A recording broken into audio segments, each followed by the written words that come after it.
Okay, hi Professor, hi class. So today I'm going to show you guys how to get SQL onto an HP or I guess any Windows computer system.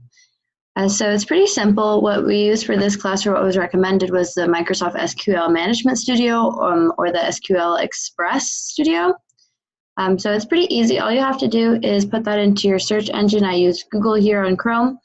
Microsoft SQL Management Studio. This is the icon for it. That'll show up also on your computer. You just click right here onto the first link. And then if you don't have it already on your computer, so downloading onto the computer, you're just going to click this first link right here, download SQL Server Management Studio 7.9.1. And you just click on it and it'll come up right here. I already have it set up on my computer, so I'm going to go ahead and cancel that so I don't have two of the same. And then once it's in your computer, it'll be in your programs. And then all you have to do is, search through your programs. It might appear in different places, but this is how it is on my computer. I can search for it. I just search SQL. And I have Microsoft SQL Server Management Studio 17 as an app right there. I just click on it.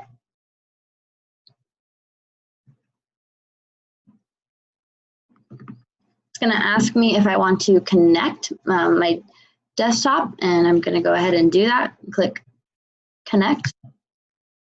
And then now we have it open. If we want to use the files for this class that are in the core shell, we go onto Canvas here, and you go into our dashboard for this class. Oh no, you go into courses, our class, and then we go into our modules. And then you'll be able to find right there, SQL database build scripts for assignments. And then you just download these by clicking on them and then clicking download. I already have these downloaded onto my computer, so I'm not going to download them.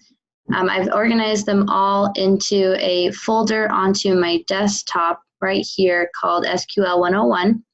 And I don't need to click on it right away. What I'm going to do is I'm going to go to my Microsoft SQL Server Management Studio, and I'm going to go, so you can see in my databases, I've already imported some of these files, but I haven't imported all of them, so I'm going to go ahead and import one more. So I'm going to see what, so I have all of these, but I know there are more, so I'm going to go to Open, File, and in my folders, I can see SQL 101 right there. And I have yet to put in SQL Server TAL. So I'm going to click on it, open. It's going to come here, and it looks like it's there, but you have to execute it. So make sure you click execute right there. And I clicked execute. And now that should be in my databases as well. I'm going to refresh and check.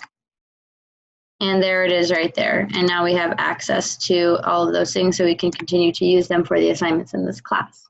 And that's how you download your server for a Windows computer.